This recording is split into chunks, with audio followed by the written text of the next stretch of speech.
So this is my this is my bottom review for Cacace beating Jazza Dickens to become a two-time world champion, which was in the card in Ireland. Then we had the Arnold Barbosa, Tennis Sims card to review as well. And then we got obviously the fight earlier in the week with Chaya Hataya and Brandon Johnson. So we will start off then with the card over in Ireland, where we saw Cacace outpoint Jazza Dickens, who captured the WBA Super Featherweight title and become a two-time world champion. A lot of people was on this, weren't there? A lot of people had Dickens winning, a lot of people had Cacace winning on their respective star cards. I had Cacace winning on my star card. It's all good Jazza Dickens doing all this fainting and all that, but there was not enough output. Not enough output from Dickens, in my opinion. And everyone's skating Hal Frampton's card. I'm sorry. I think Hal Frampton may have a point, you know. I think he may have a point, to be honest with you. I'm not saying Cacace was at his best, but Cacace, what makes Cacace so good is he does enough. He does enough against his opponent. And Cacace, with this, when he switches his stances, he's a hard opponent to beat, Cacace. Of course, when Cacace comes up against the elite opponents, I think Cacace will get caught out, to be honest with you. So, but yeah, for me, I thought Cacace did outpoint Jazza Dickens. I thought he outboxed him personally. I thought he outboxed Jazza Dickens. It's all good Jazza Dickens being a front-footed fighter, but all he was doing is doing the feints and doing feint movements and all that. Yeah, a couple shots in there from Jazza Dickens where he did Cacace, but for me, Cacace did more the output for me. Did more the output, and the thing with Cacace is he just does enough, doesn't he? Just does enough. And it's no shame in it for Jazza Dickens. There's no shame in it because I did expect Cacace to win this fight against Jazza Dickens because Cacace has been a world champion. Jazza Dickens, with all due respect, had to win a vacant belt. And but I do think Jazza Dickens has overachieved, to be fair, in his career.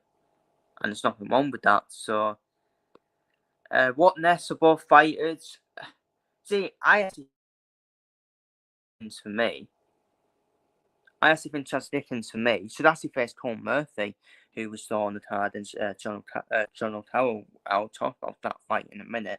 But why not have the winner? Well, I wouldn't say have the winners against each other, but obviously have the winners against each other that are both on the card against each other.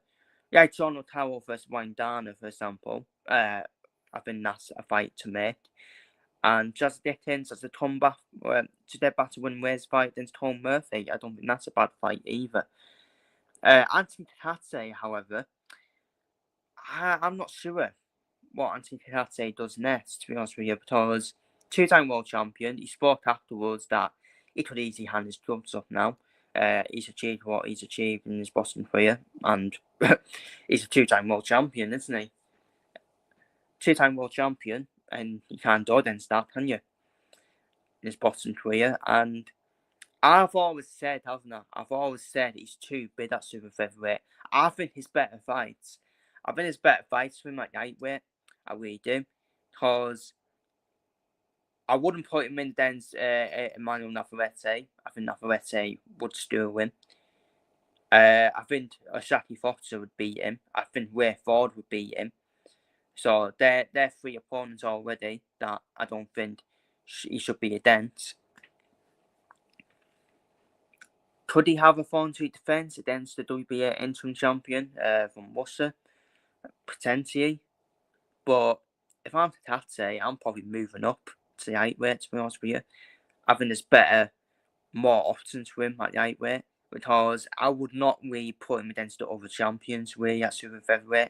I think the other champions would beat him, to be honest with you.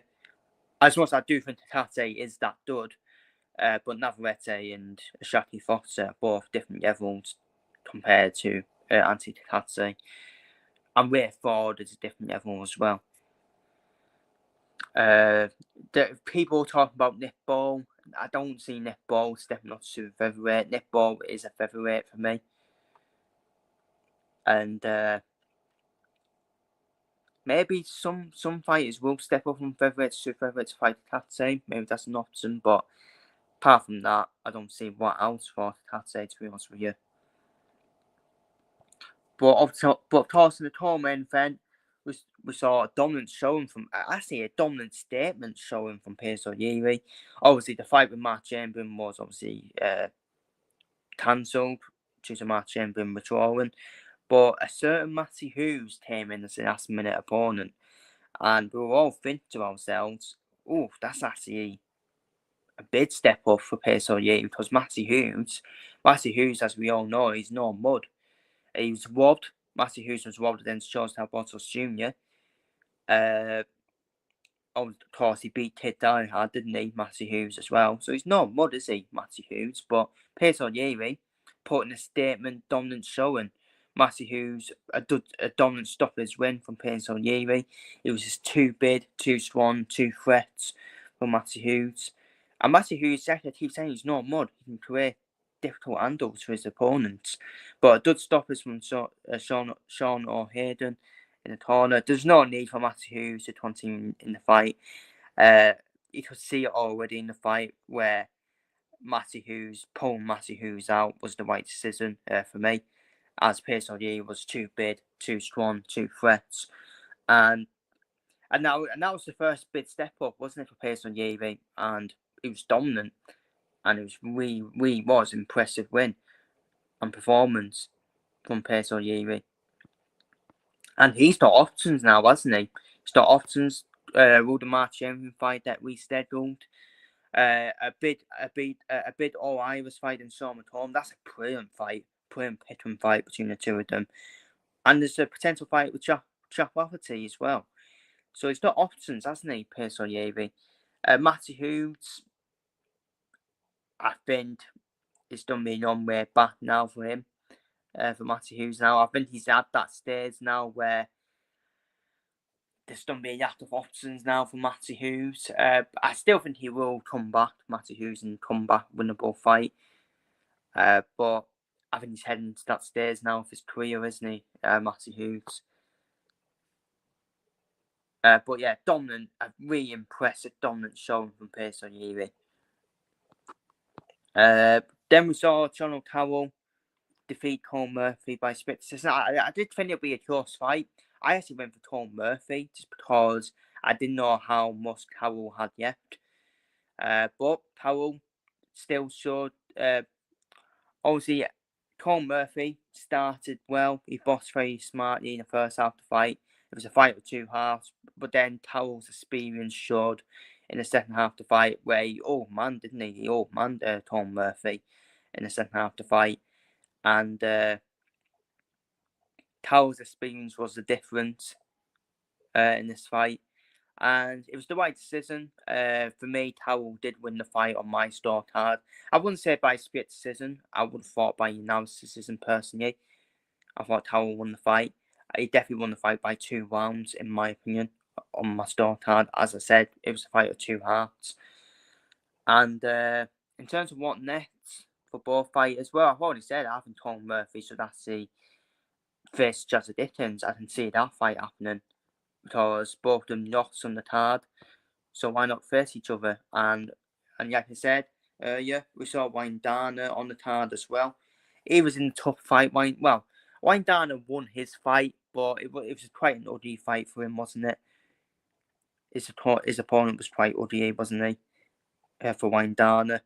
And but I really like this fight. I really like this fight for John O'Carroll and Wayne-Dana. Both of them face each other for the IBO belt. I think that's the fight to make next for me, in my personal opinion. Now we move on to the card, which was obviously in the early mornings of this morning. We saw Arnold Barboza beat Kenneth Sims Jr. by unanimous decision. I said it was a tough fight for Arnold Barboza Jr. I thought, because Kenneth Sims Jr. is no mud, is he? He's no mud at the end of the day. And as a comeback winnable fight, I thought it was quite a tough fight for Arnold Barbosa Jr., but Barbosa Jr. was very impressive against Kenneth Sims Jr., very impressive with a tough opponent. He was razor sharp as well, Arnold Barbosa Jr. I don't know what some people were watching when they thought Kenneth Sims Jr. won. Are they mad? Are they tapped when they thought Kenneth Sims Jr. won? For me, Barbosa Jr. comfortably won that fight. Comfortably won that fight for me.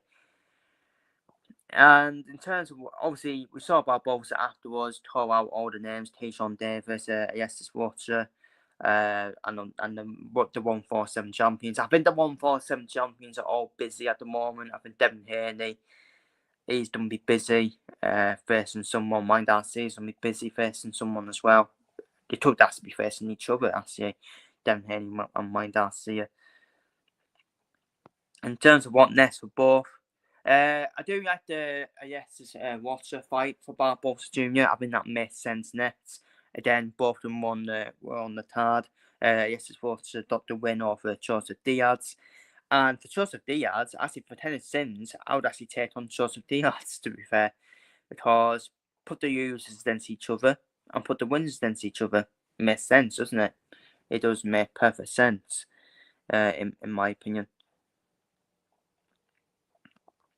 Elsewhere on the card, we saw Otto Cacace stop Jesus Howell to retain his win and unified strawweight world titles. Cacace, too good. As we all expect, he was just too good. And he was literally 2 times bigger than Jesus Howell. You saw the real size difference in the win as well. So, and the physicality as well. So yeah, Cacace, dominant performance from him. Dominant performance as you expect. And will Cacace move up now? Because he looked 2 times bigger, didn't he, than Jesus Howell? So will he move up a weight division?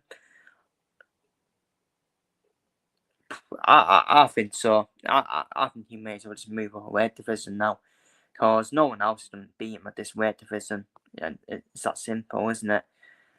And then we saw Sweet Poison do it again. Gabriela Fundora stopped Viviana Ruiz to retain winning undisputed flyweight titles. You'll probably see Fundora. You'll probably see her move up now. If I'm being honest with you, you'll probably see her move up a weight division now. To be honest with you, and another dominant stoppage performance from Gabriela Fundora. So good. She is so good, Gabriela Fundora, and she's already achieved a lot already in her career. And finally, obviously, this fight happened on Monday, where we saw Jaya Fataya. He went the distance for the first time in his boxing career, but he delivered a wonderful, dominant boxing performance victory over Brandon Canton. No one's dominated Canton like that, by the way. Canton is tough as they come. Even Chris Smith didn't dominate Brandon Canton like that. But again, that's his credit to Jaya Fataya, how good he really is.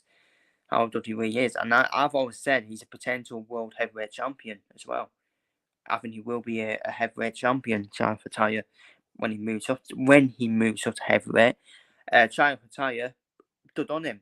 He still wants to become undisputed at cruiserweight. We've obviously had all the background noise with the sanctioning of the IBF belt. Rightly so, the IBF belt wasn't sanctioned because if Dana White does not want to work with these organisations, then the IBF belt should really be vacated, in my opinion. And it shouldn't be sanctioned in this fight. Obviously, Jaya Fataya won the first fight as a Egypt to become a SUFA world champion. And we'll see how this does with the one belt with SUFA. We'll see how it does. I like the idea of the one belt, but at the same time, I still love the 4 organisations where you see the guys of Inoue holding all 4 belts when he's obviously an undisputed champion. It's so good to look at, isn't it? And it's good for their careers as well. The name, become undisputed champion as well. So there's an argument for both, isn't it? There's an argument for the one belt, and there's an argument for undisputed as well, with all the belts. So Maybe it might be a one fight deal with Child for Tire with Suffer Boston, but we'll wait and see. We'll wait and see if Suffer Boston do eventually start working with these organisations. I do believe they will. I see. I do believe Suffer Boston will work with organisations in the end. They're just having a stupid playground comparison on it. Oh my dick is bigger than your dick and all that. Obviously pause with all that. Well, but that's what it's all about, isn't it? That's what it's all about. Oh yeah, I'm bigger than you and all that. They'll end up working with each other, in my opinion. There's no doubt about it. And Jaya Fataya once again showing why he's so good. Showing why he's so good. And Brandon Townsend, he is tough, isn't he? He is tough. Tough as they come, Brandon Townsend. So, but what next for Jaya Fataya? It's gonna be interesting, isn't it? Because Gilberto Silva Ramirez is taking on David Benavidez. David Benavidez now stepping up to cruiserweight.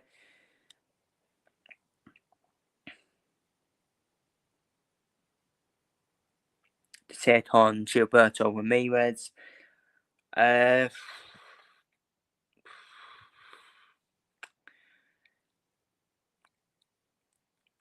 trying to think who's that other belt.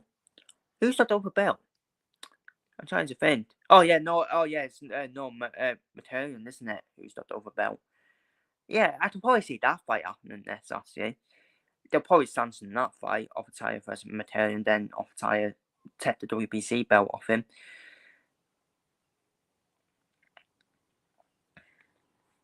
So, but yeah, that's my bottom review. That is my bottom review for this week. Feel free to leave your thoughts on every fight I spoke of down below. Obviously, the Japanese card is currently going on at the moment. And, but yeah, I thought I'll do the review now. Do all the fights from Ireland and over in America and with Child for Tire. And, but yeah, feel free to leave your thoughts on everything I spoke, on all the fights I spoke about down below in the comments. And I'll see you all next week for more bottom previews. And I will see you all next week for another bottom review as well.